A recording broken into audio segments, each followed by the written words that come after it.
Saviez-vous que notre émission Orthodoxie existe depuis 1964? Durant ces 55 années, elle a présenté une fois par mois la vie, les événements et les figures importantes de la communauté orthodoxe en France, mais aussi d'autres pays. Pour cette raison, nous avons décidé de partager avec vous quelques extraits de ces 500 émissions retrouvées dans les archives.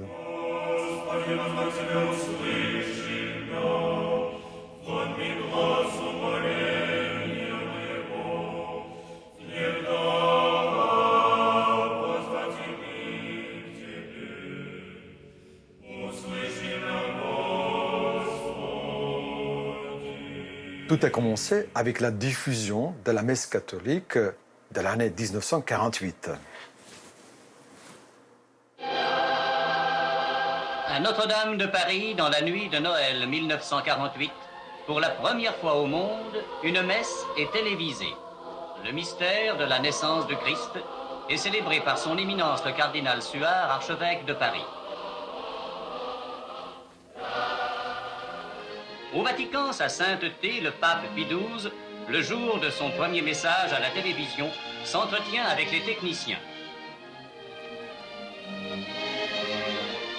Mais silence, les portes vont s'ouvrir pour la première audience que le pape donne aux spectateurs de la télévision.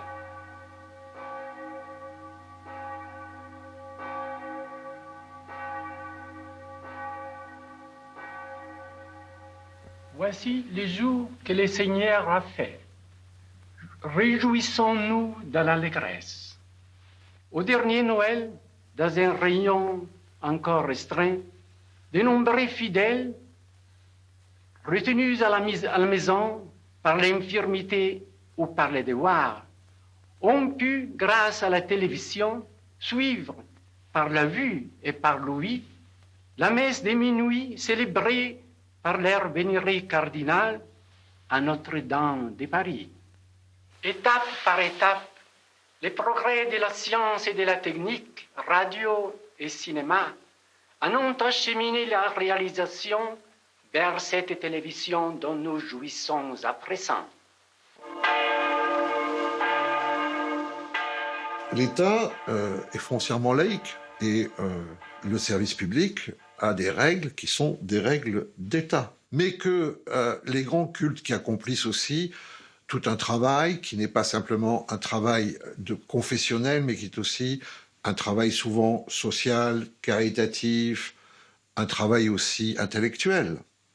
Eh bien, ces cultes trouvent en fait une fenêtre sur le service public, mais en même temps, ils sont tenus, ces cultes, à ne pas s'exprimer d'une manière confessionnelle, prosélyte, mais à venir en fait témoigner de choses qui dépassent le culte et qui s'appellent en fait la culture.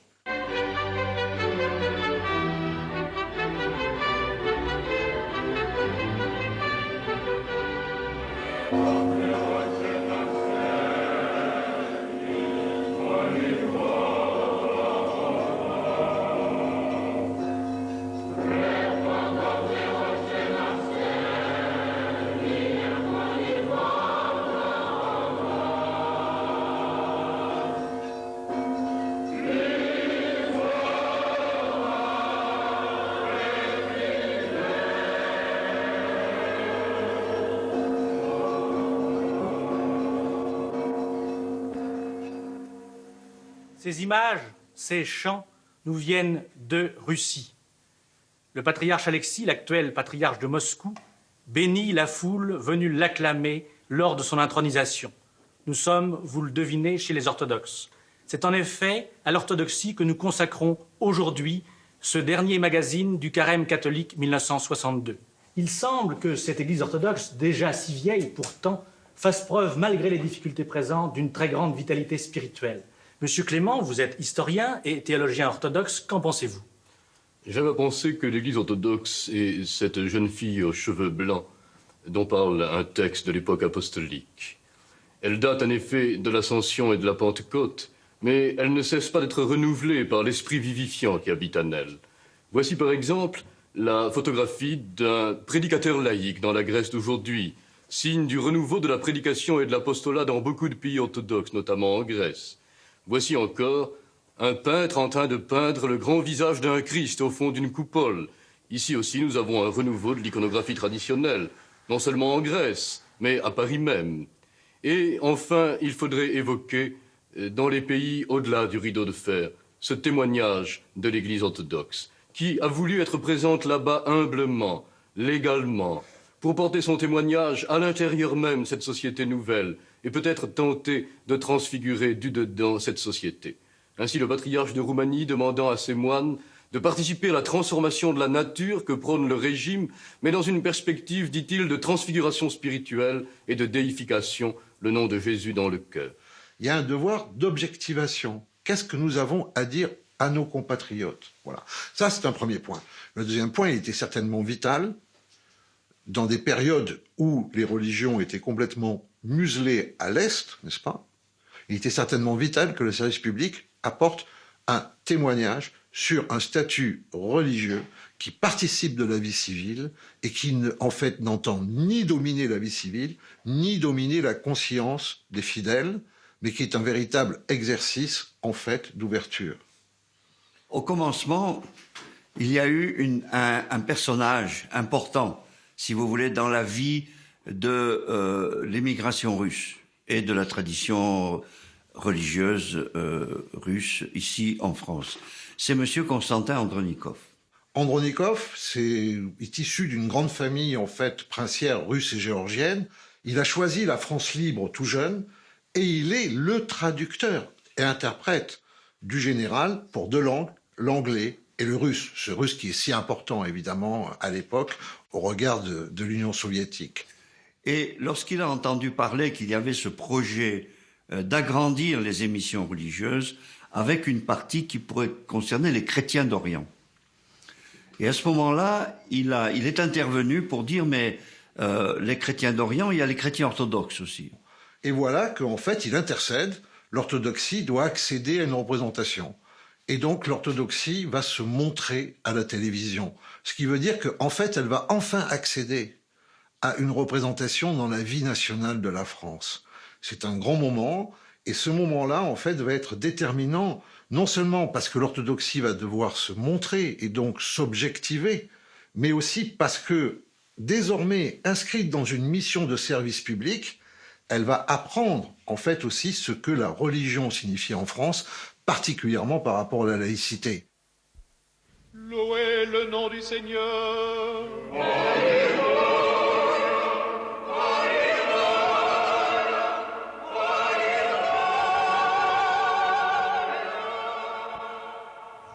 Roi céleste, consolateur, esprit de vérité, partout présent et remplissant tout, trésor de bien et dispensateur de vie, viens et fais ta demeure en nous, purifie-nous de toute souillure et sauve nos âmes, toi qui es bon. C'est par cette très belle prière à l'Esprit Saint que commence la liturgie à laquelle nous sommes en train d'assister. Pour l'Église orthodoxe, le mystère eucharistique, présupposant une participation réelle dans la communion, ne peut être l'objet d'un spectacle. Seule peut être retransmise la première partie de cette liturgie, partie consacrée aux lectures du Nouveau Testament et à l'enseignement, et appelée liturgie des catéchumènes.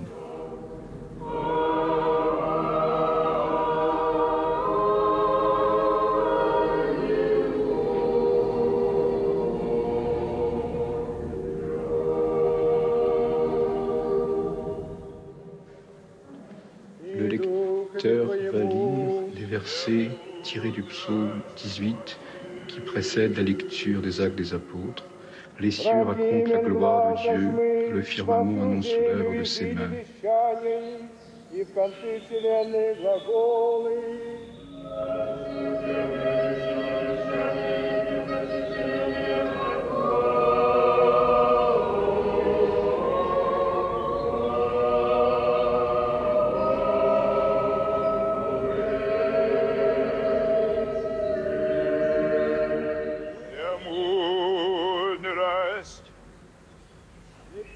Des actes des saints apôtres.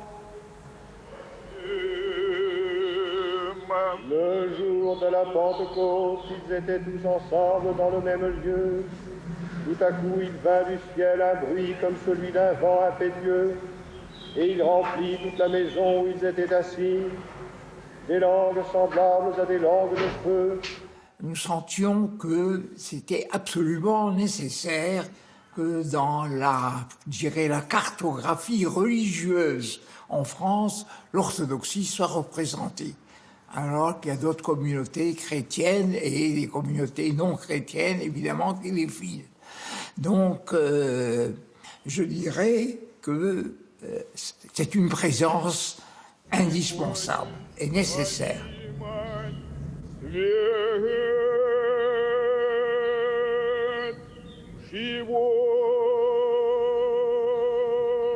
Le prêtre donne la bénédiction aux deux diacres.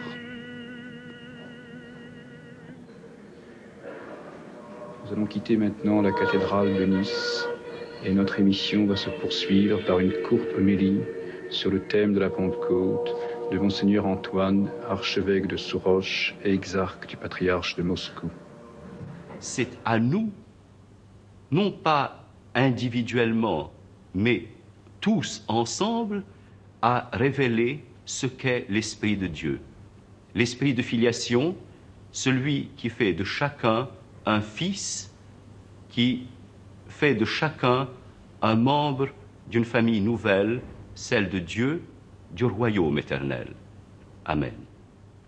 Moi, je pense que cette émission peut avoir un aspect de révéler un petit peu l'orthodoxie telle qu'elle vit, avec les multiples juridictions qui sont là, qu'on voit quand même qu'un jour il y a des Serbes, un jour il y a des Géorgiens, un jour il y a des Bulgares, j'en sais rien. Voici d'abord le mouvement syro-libanais, dans le pays duquel nous nous trouvons en ce moment, et que nous tenons absolument à remercier pour leur accueil.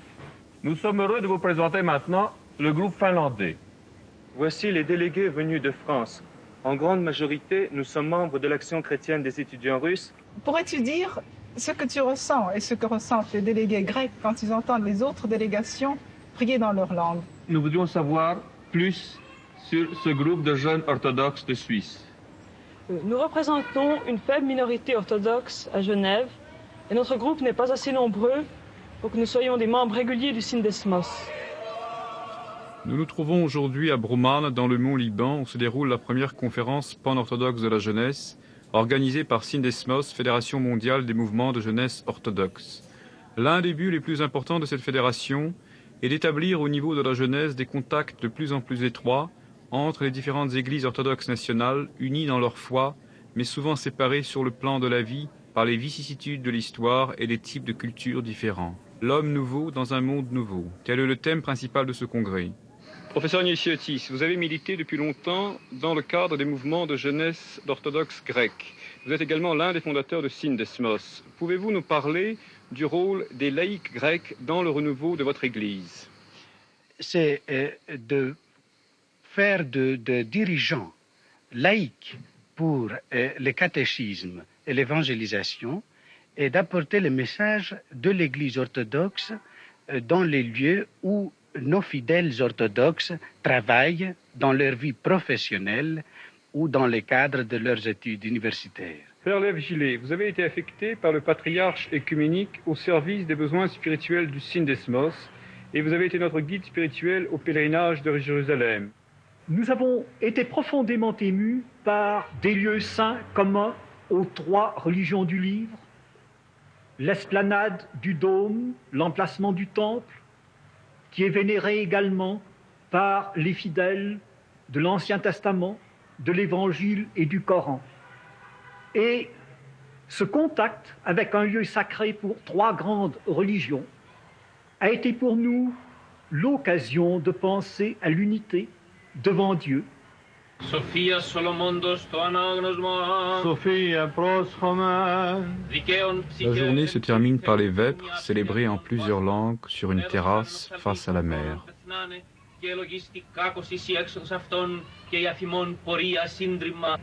Accomplissons notre prière vespérale au Seigneur.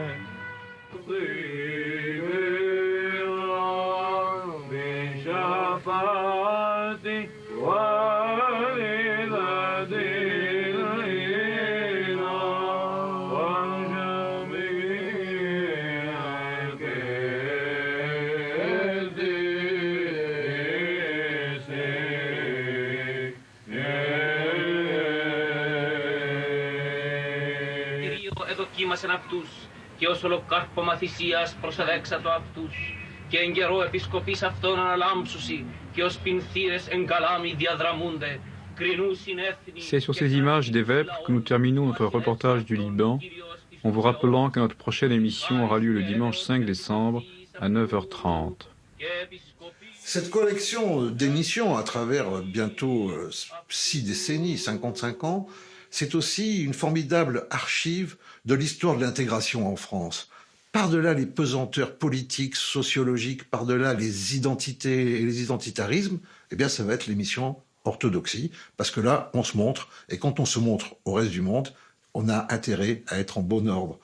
Et en fait, l'émission Orthodoxie va aider à ce que l'orthodoxie en France se conforme comme une foi, et non pas comme une addition d'identités ethniques ou folkloriques.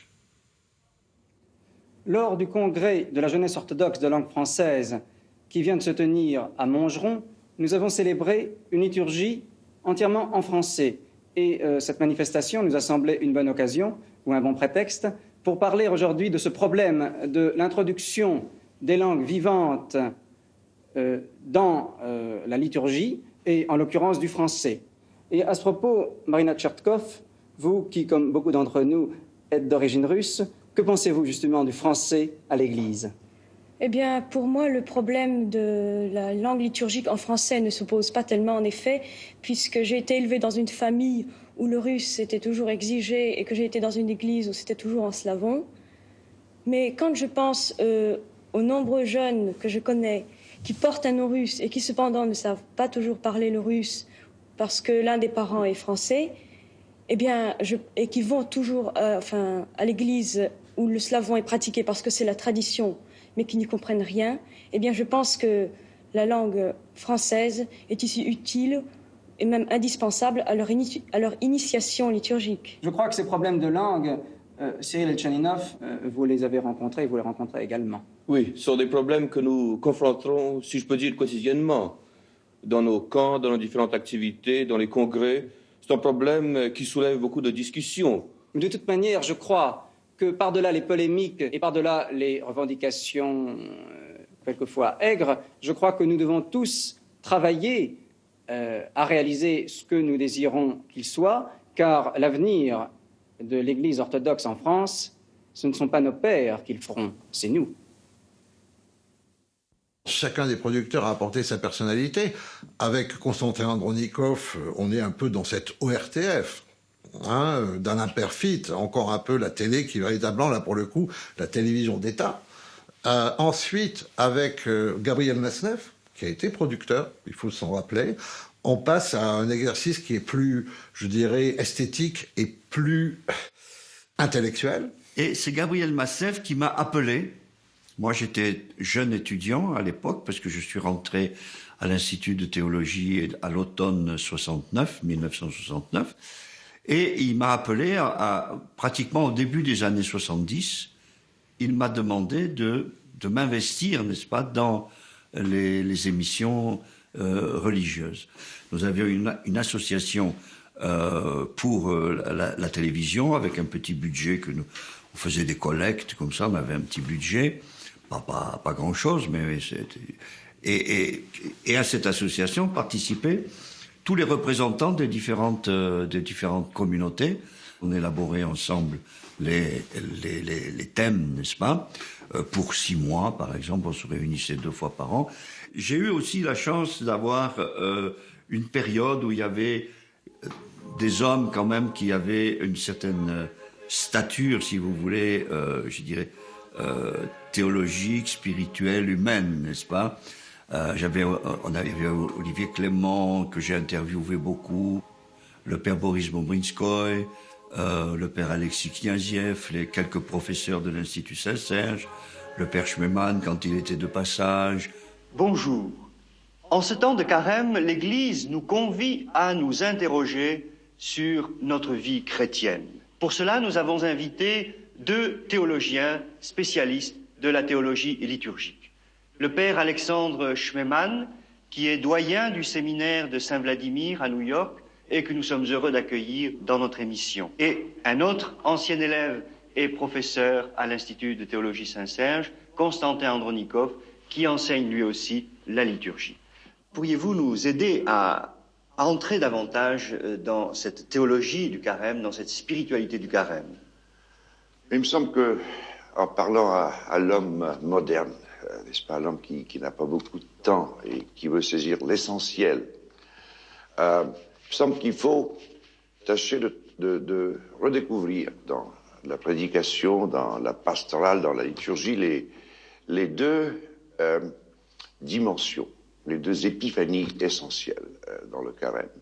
Primo, l'Église elle-même en tant que pèlerinage, n'est-ce pas? C'est la redécouverte tous les ans que l'Église est une attente, un pèlerinage, un mouvement.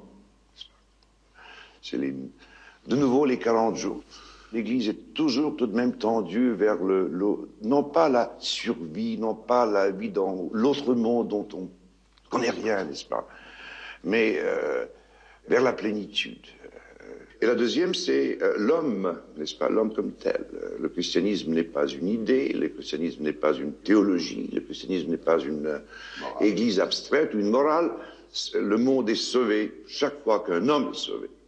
Et donc c'est l'homme. Et pour l'homme, c'est la période de la pénitence, de la métanoïa, qui de nouveau n'est pas seulement la conversion, justement, en grec, n'est-ce pas? Et ce n'est pas du tout... comme beaucoup d'orthodoxes, hélas, pensent que c'est le temps où on replace la viande par des sardines, n'est-ce pas, ou si ce n'est pas par le langouste, et on va à la communion. C'est la redécouverte par l'homme de la création, de la chute et de la rédemption. Et c'est tout cela la conversion, c'est tout cela le repentir, la pénitence, et je crois que la liturgie et la spiritualité du carême, c'est cela. À l'époque, les émissions demandaient un grand travail, n'est-ce pas? Parce que le matériel était très lourd, il fallait s'installer, il fallait des heures et des heures d'installation. Et c'est là où je dis toujours que j'ai appris la patience, n'est-ce pas? D'être patient avec les caméras qui ne marchaient pas, avec l'électricité qui ne fonctionnait pas, avec tout ça. Une petite anecdote comme ça, un jour je voulais faire une émission sur le Phanar, c'est-à-dire le patriarcat de Constantinople, vous savez, qui est à Istanbul, dans le quartier du Phanar, près de la Corne d'Or. Et puis on me dit, faites votre émission avec un photographe. Alors nous sommes partis avec le photographe à Istanbul, et nous avons fait beaucoup de photos, et après on a fait une émission en bande-titre, n'est-ce pas? Et c'était une belle émission, on a fait une belle émission qui doit être toujours dans les archives.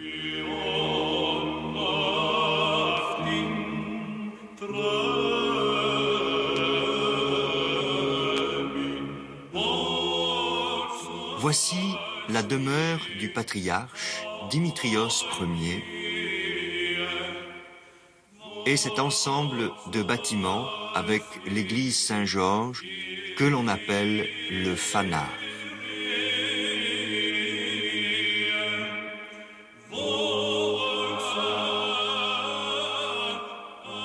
Voici l'intérieur de l'église Saint-Georges. Le trône patriarcal, l'autel, avec encore le trône patriarcal au fond.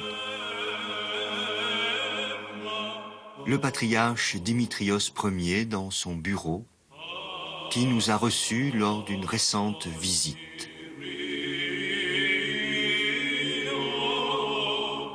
Je crois que la mission des émissions religieuses est une mission à la fois de découverte et aussi de partage, n'est-ce pas, avec des croyants de leur foi, et ça leur donne le sentiment que ce qu'ils vivent, il est partagé, vous voyez, c'est partagé. La télévision permet ce partage. Bonjour, nous sommes ce matin en Avignon. En effet, cette vieille cité médiévale, chargée d'histoire, vient d'abriter au collège Saint-Joseph les 8, 9, 10 et 11 novembre dernier le 4e congrès orthodoxe d'Europe occidentale organisé par la Fraternité orthodoxe. Le thème de ce congrès était « En Christ, dans l'esprit, transfigurer la vie ». Au cours de ce congrès, d'autres thèmes furent abordés. Panagiotis Nélas, théologien grec, parla de l'Église, un lieu pour renaître. Le père Callistos Ware, venu d'Angleterre, proposa une réflexion sur l'amour à réinventer. Un des temps forts de ce congrès fut la conférence d'Olivier Clément. Les philosophies du désir et du plaisir saturent l'idéologie dominante. S'éclater dans son corps peut être un narcissisme qui fait passer à côté de l'autre et à côté de la foi. Et pourtant, le christianisme, et tout particulièrement, me semble-t-il, l'orthodoxie, c'est la religion de l'incarnation. C'est la religion de la résurrection de la chair. Et c'est dans cette perspective que je vais tenter de réfléchir d'abord à la situation du corps, ensuite à ce que j'appellerais non pas le corps ressuscité, mais c'est déjà immense, bien que plus modeste, le corps ressuscitant. Et enfin, et je sais que vous m'attendez au tournant, je parlerai de la destinée du désir. Père Maurice, vous avez assisté aux travaux de ce congrès, aux différents ateliers, aux différentes conférences. Quel est pour vous, et je vous demanderai plutôt en guise de conclusion, pour nous, le sentiment que vous retenez d'une telle manifestation? Un sentiment de joie, de reconnaissance au Seigneur d'être là en un moment important. Un moment qui a été longuement préparé, travaillé, qui a rencontré des difficultés, qui ne va jamais tout seul. Et c'est pourtant une manifestation d'unité, de prière, d'étape humble, mais réelle, d'une Église, d'une orthodoxie en croissance, en devenir dans la France, dans l'Europe occidentale dans laquelle nous vivons. Le but, c'était de faire rayonner, si vous voulez, la foi, l'esprit, la tradition, la liturgie, la spiritualité orthodoxe. C'était ça le but des émissions, c'est de faire rayonner cela pour tous, n'est-ce pas? À la fois pour les orthodoxes, qui étaient très contents, vous savez, moi je recevais beaucoup de lettres, les orthodoxes étaient très contents d'avoir cette émission, ces petites 30 minutes dans un mois, vous savez, c'était une petite lumière, une petite fenêtre, n'est-ce pas, sur la vie orthodoxe de gens qui habitaient dans les Pyrénées-Orientales ou dans le Cantal, vous savez. Et le fait de mettre aussi 2, 3 liturgies ou offices comme ça dans l'année, c'était aussi un apport très précieux pour les personnes âgées, pour les personnes qui se trouvaient très très loin des églises, pour ceux qui ne pouvaient pas se déplacer, ainsi de suite.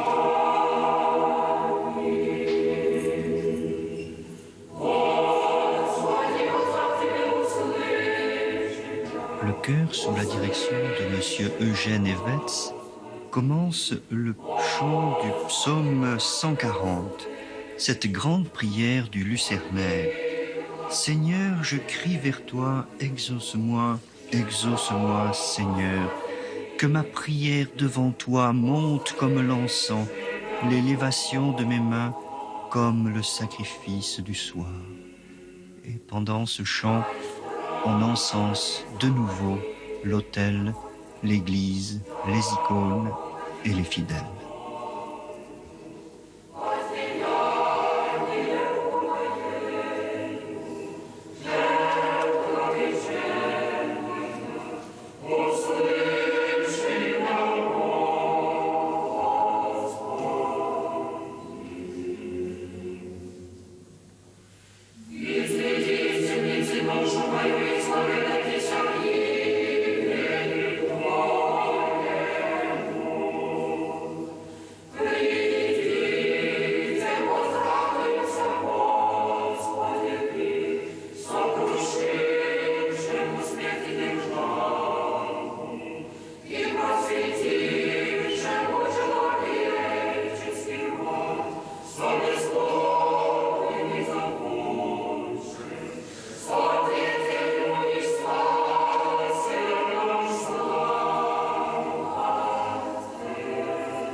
Et puis arrive le père Hauseline, Nicolas Hauseline, qui va être tout de même, je dirais, l'homme marquant de cette grande série, et dont on peut dire qu'il est intéressant de voir chez lui que c'est quand même l'inventeur de l'iconologie, en tant que discipline théologique, c'est-à-dire la théologie de l'icône, qui n'est pas simplement une nomenclature des illustrations qu'on apporte, mais le sens théologique de l'image pour les chrétiens.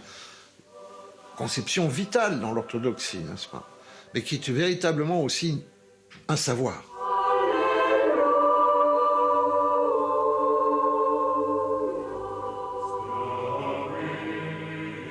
L'icône de la naissance de notre Seigneur est certainement une des icônes de fête les plus riches que l'Église connaisse.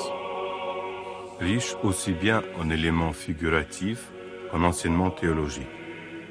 C'est très spécifique s'explique par le fait que notre icône a pour but, d'une manière particulièrement évidente, non seulement de constituer une narration de la nativité, mais aussi de montrer, par ses propres moyens, le sens de cet événement selon l'enseignement de l'Église.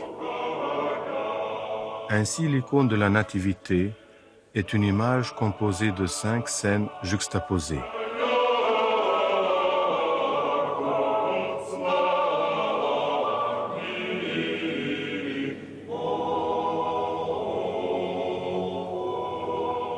La relation entre ces scènes doit être vue à la lumière du dépassement des limitations du temps et de l'espace pendant la célébration liturgique.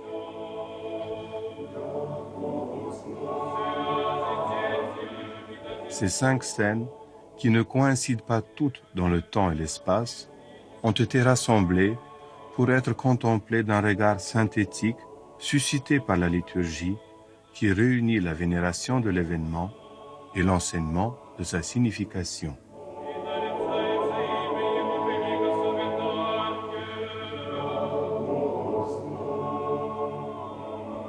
Cela veut dire aussi que le temps linéaire se trouve aboli et que seul est réel le présent de la célébration.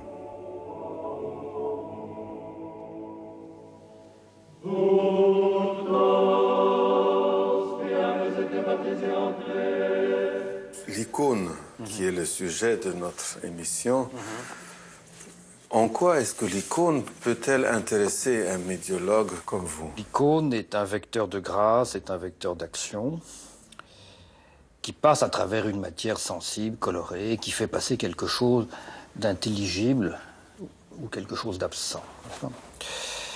L'icône, un peu comme médium, comme véhicule de grâce ou de rencontre avec telle ou telle personne transcendante. Et puis il y a une deuxième chose qui m'a rendu l'icône très proche, en tout cas qui a fait de l'icône un moment capital pour moi dans ma démarche, c'est qu'on doit à l'icône orthodoxe, je dirais qu'on lui doit l'Occident.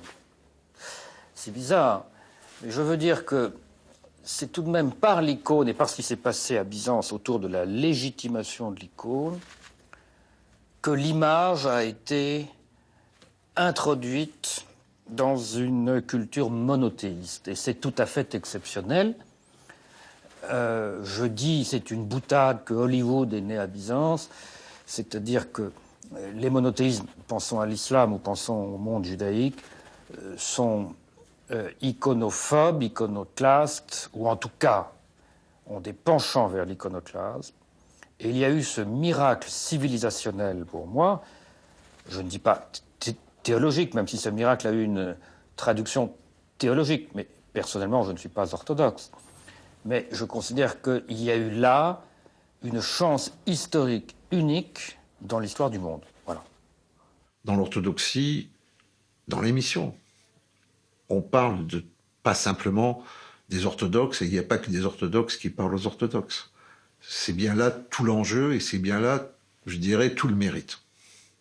Et alors il est intéressant que ce soit l'iconologue en chef qui, finalement, s'occupe de mettre en image, même si c'est pas de l'iconographie, la télévision, mais s'occupe de mettre en image, finalement, ce monde orthodoxe, et d'en donner une illustration. aussi objectif que possible, en faisant vivre ceux qui font vivre et celles qui font vivre l'orthodoxie au quotidien, dans les paroisses, dans les diocèses, au plus haut niveau, au plus bas niveau, et surtout aussi ceux qui ont un témoignage à rendre, comme dirait saint Paul, de l'espérance qui est en nous. L'émission d'aujourd'hui est consacrée au nouveau camp de l'Action chrétienne des étudiants russes, installé depuis peu dans le domaine de la Servagère, dans le Vercors. Боже, благослови яси и пяти рабом Твоим, яко святый и всегда, ныне и присно и во веки веков.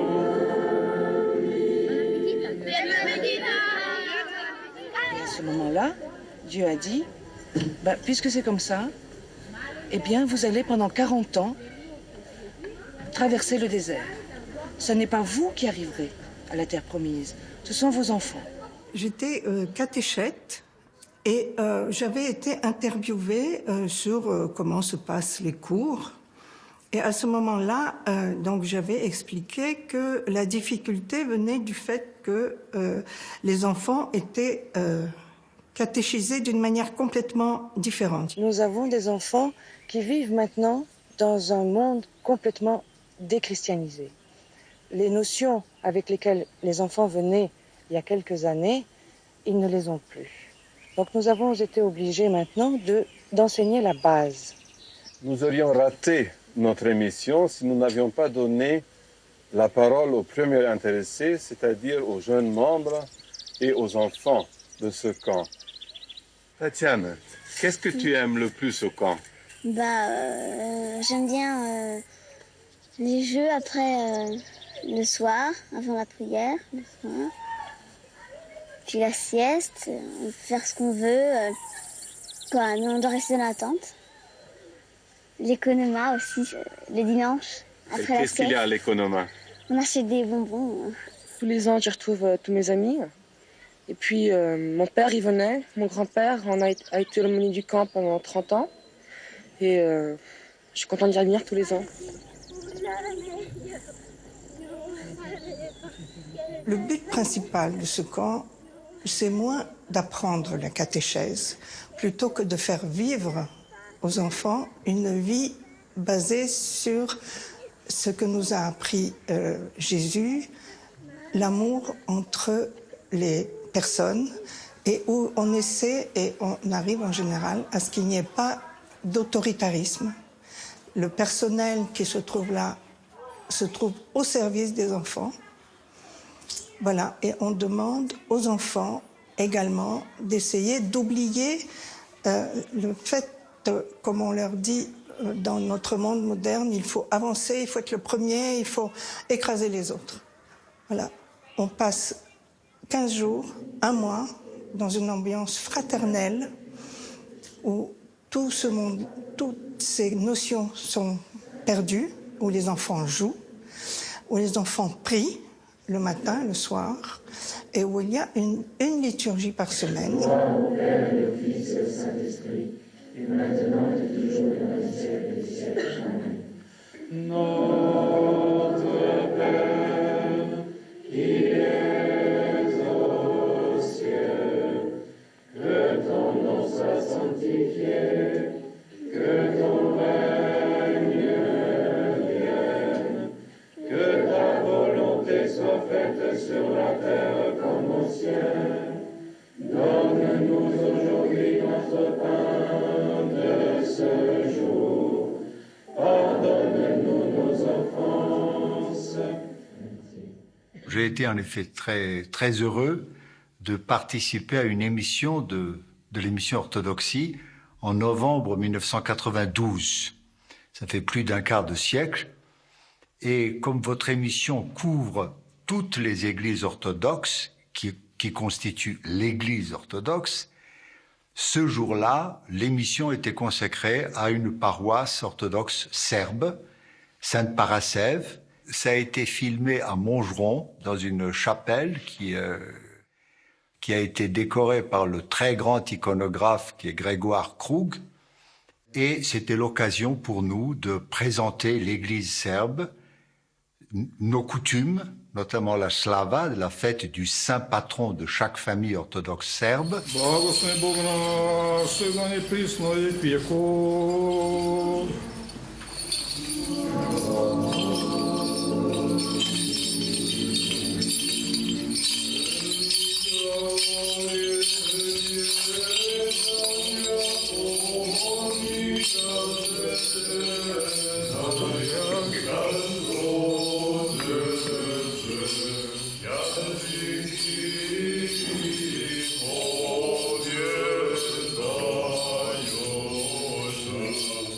La coutume de la slave remonte à l'époque de la turcocratie, lorsqu'on manquait cruellement de prêtres. En leur absence et dans l'impossibilité d'une Eucharistie, le chef de la famille réunissait parents et proches le jour du saint patron de la famille pour célébrer l'offrande du pain béni. En effet, c'est le saint du jour du baptême du fondateur de la famille qui reste en Serbie le saint patron de toutes les générations suivantes.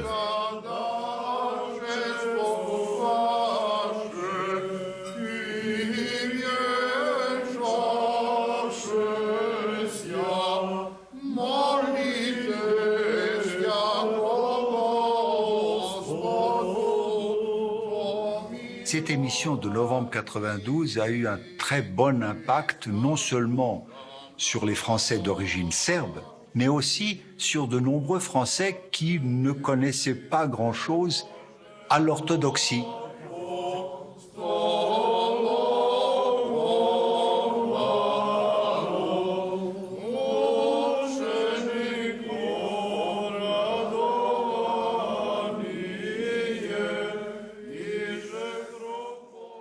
J'ai eu l'occasion de voir une émission qui a été enregistrée le 40e jour de la mort du père Cyril Argenti. Elle s'est passée à la cathédrale grecque. Il y avait beaucoup de monde. Le 16 janvier dernier, 40e jour après le décès du père Cyril Argenti, recteur de la paroisse grecque de la Dormition de la Mère de Dieu à Marseille et fondateur du centre Saint-Irénée, un office pour le repos de son âme a été célébré en la cathédrale Saint-Étienne par les membres du comité interépiscopal orthodoxe en France, présidé par Monseigneur le métropolite Jérémie.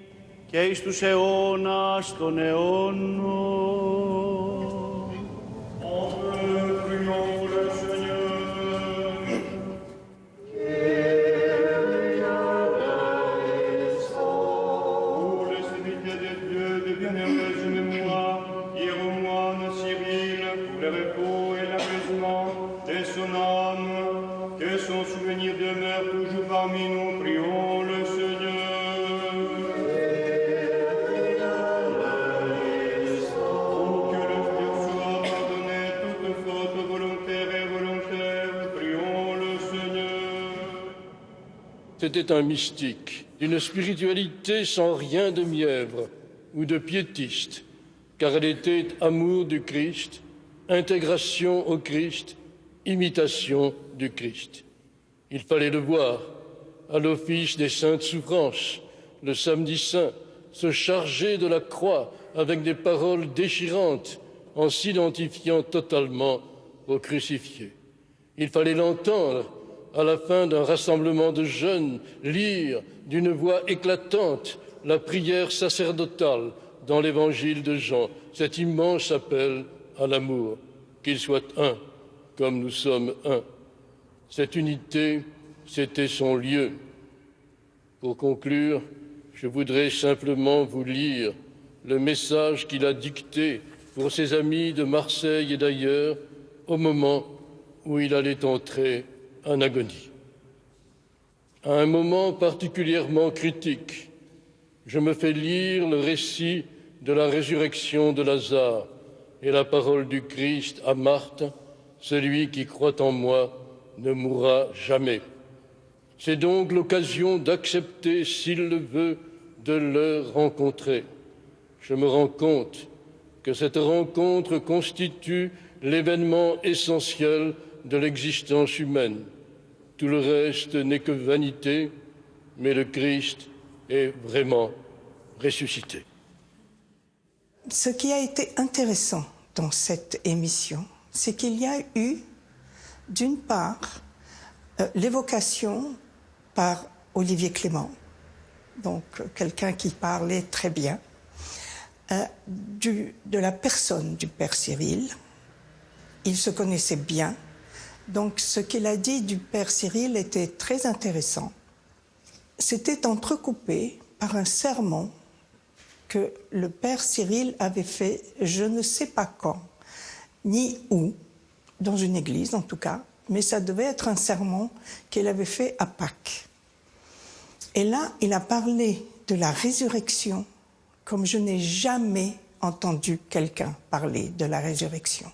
On ne saurait concevoir la résurrection du Christ, le début de la nouvelle création, si on n'a pas d'abord pris conscience du fait que Dieu est le Créateur, qu'il a la puissance de tout tirer de rien, et puisqu'il a la puissance de créer, il a aussi la puissance de recréer. Comment pouvons-nous, nous, aujourd'hui, participer à la résurrection du Christ pour que ce soit nous qui ressuscitions avec lui? Eh bien, tout d'abord, il faut la foi. Ne croyez pas que la foi soit simplement un acte cérébral, un acte de l'intellect. La foi, c'est plus que cela. C'est plus qu'une conviction, c'est un acte de confiance.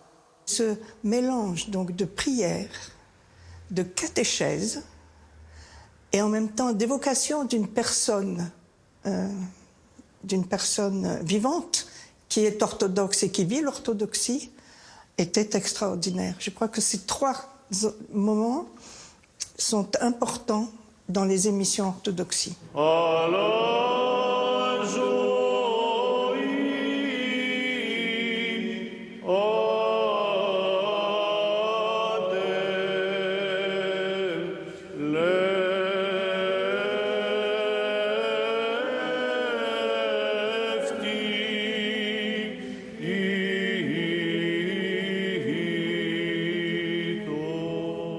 Les émissions, elles exhument, elles montrent, elles révèlent, elles dévoilent des choses que les gens ne connaissent pas en général. Parfois, ce sont des choses très importantes. J'ai été particulièrement, moi, honoré de pouvoir m'entretenir avec Nikita Struve, immense connaisseur de la littérature russe, professeur des universités, mais aussi le patron de Dinka Press. Si l'archipel du Goulag est sorti à Paris, à l'instigation de Claude Durand en première mondiale, chez Fayard, c'est parce que Claude Durand était l'ami de Nikita Struve et qu'en même temps sortait des vieilles presses, Dinka Press, de la vieille imprimerie, la version russe. C'est une page essentielle de l'histoire du XXe siècle. Struve était non seulement le témoin, mais l'acteur de cette page essentielle. L'archipel du Goulag, ça a été une apocalypse au sens d'une révélation au monde de la vérité du communisme. Il y a un avant et un après. Cette maison a eu une grande destinée pour justement faire passer toute, je dirais, la réflexion spirituelle, théologique et littéraire de la Russie en émigration. À la fois en émigration et dans la dissidence, en particulier dans les années 70 et 80. Et précisément, ce qui me paraît à la fois important et pour nous et symbolique d'un certain point de vue, c'est que Alexandre Solzhenitsyn s'est adressé à l'étranger, précisément à notre maison d'édition, qui est une maison d'édition orthodoxe, chrétienne, à très nette orientation philosophico-religieuse. Alors tout ça, ça se passe par-delà le rideau de fer, au-dessus du rideau de fer. Voilà. Ça se passe de manière assez clandestine, nécessairement. Bah, bien sûr. Et alors, au moment de l'exil, au moment où il est chassé de l'Union soviétique par la force, donc, vous le rencontrez pour la première fois face à face. C'est vrai, mais entre les deux, il y a eu l'événement majeur, le livre du siècle, et, disons, sa confiance, précisément, adressée à nous, publier L'archipel du Goulag, le premier volume, en moins d'un mois et demi. Parce que le manuscrit avait été découvert, il craignait des représailles ou l'impossibilité de le publier, et c'est ce que nous avons fait. toute l'œuvre de Solzhenitsyn est un plaidoyer, mais précisément chrétien, à travers la vision du dépouillement et de la souffrance de l'homme. Alors, bien sûr, il est normal qu'il soit inquiet pour l'homme dans une perspective un peu plus éloignée du 3e millénaire. Et là, il continue sa fonction, à la fois, il a une fonction de réhabilitation de l'homme et de mise en alerte par là même aussi. Il faut que l'homme soit toujours digne de sa ressemblance avec Dieu. On pourrait d'ailleurs lire sa prière. Absolument. Qu'il m'est facile de vivre avec toi, Seigneur. Qu'il m'est facile de croire en toi.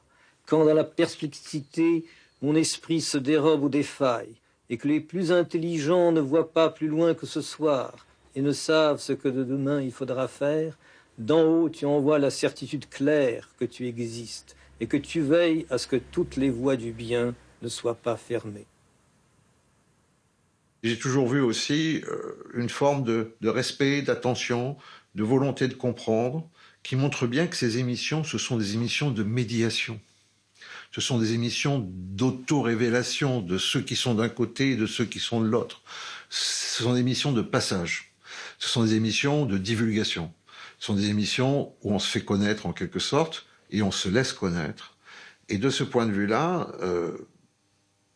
il y a quand même un très beau bilan.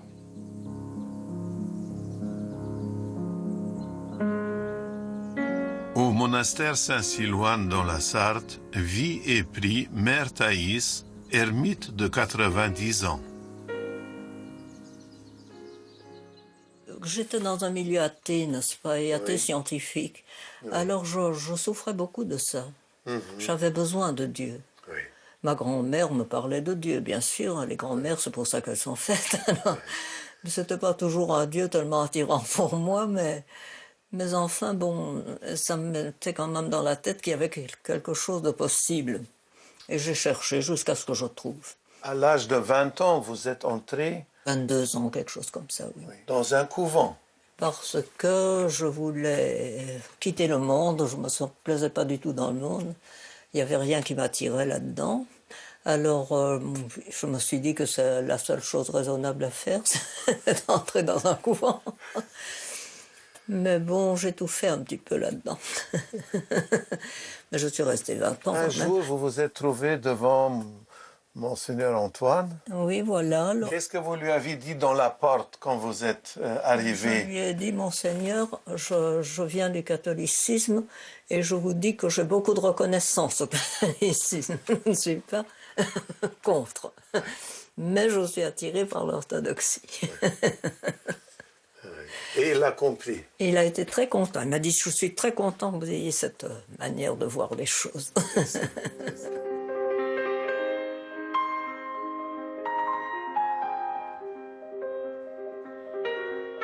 C'est lui qui vous a reçu, en fait. C'est lui qui m'a reçu, oui. Oui.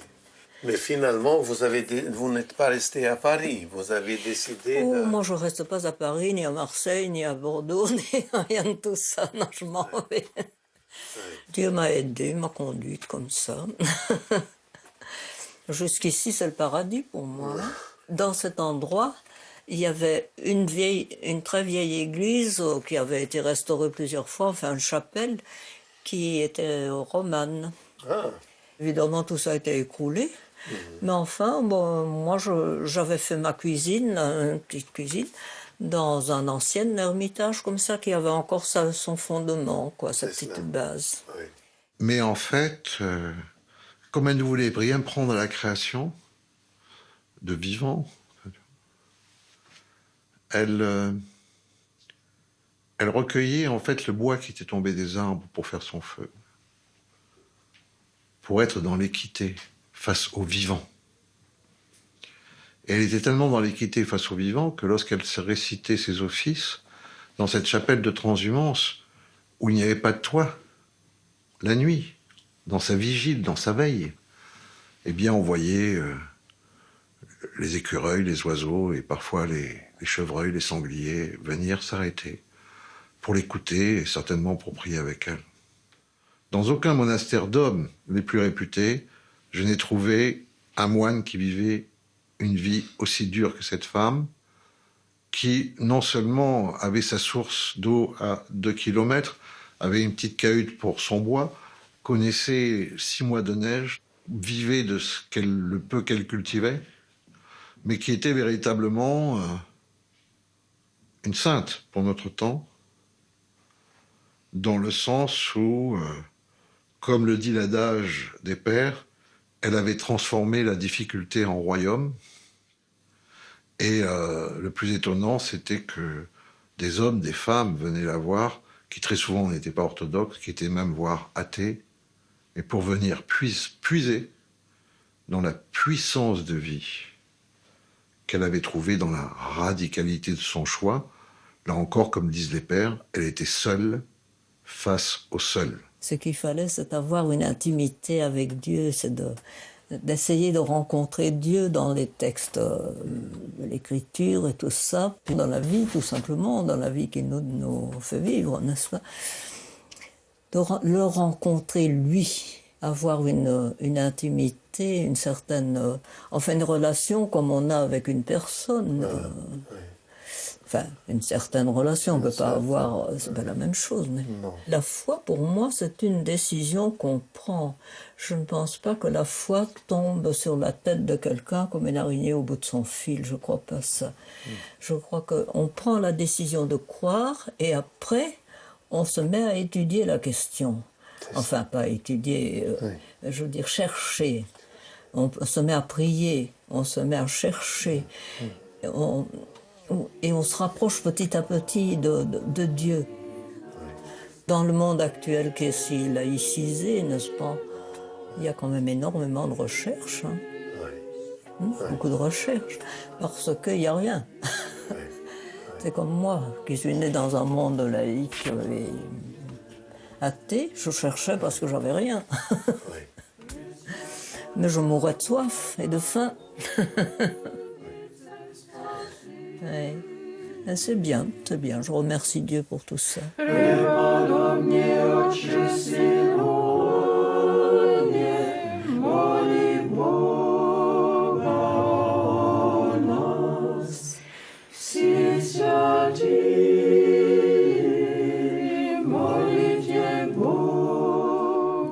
Cet entretien a été diffusé en 2010, mais l'émission continue et vous invite une fois par mois à voir et à comprendre que nous partageons toujours les mêmes intérêts, le même désir et le même espoir, vivre en Église et vivre l'Église ici et maintenant. Catholique ou protestant, ça plongeait pour moi dans tout un passé de ma région qui ne me rendait pas très optimiste. On était alors tellement loin, mais tellement loin de cette réalité cosmique que je ressentais, n'est-ce pas? Et finalement, ce qui m'a frappé du côté orthodoxe, ça a été la lecture de Dostoïevski, puis de certains philosophes religieux russes comme Berdyaev, que j'aimais beaucoup, et puis la lecture de ce livre de Lossky. Et Lossky cite énormément de pères de l'Église, notamment des pères grecs. J'ai senti que là, une porte s'ouvrait. Je me suis senti orthodoxe.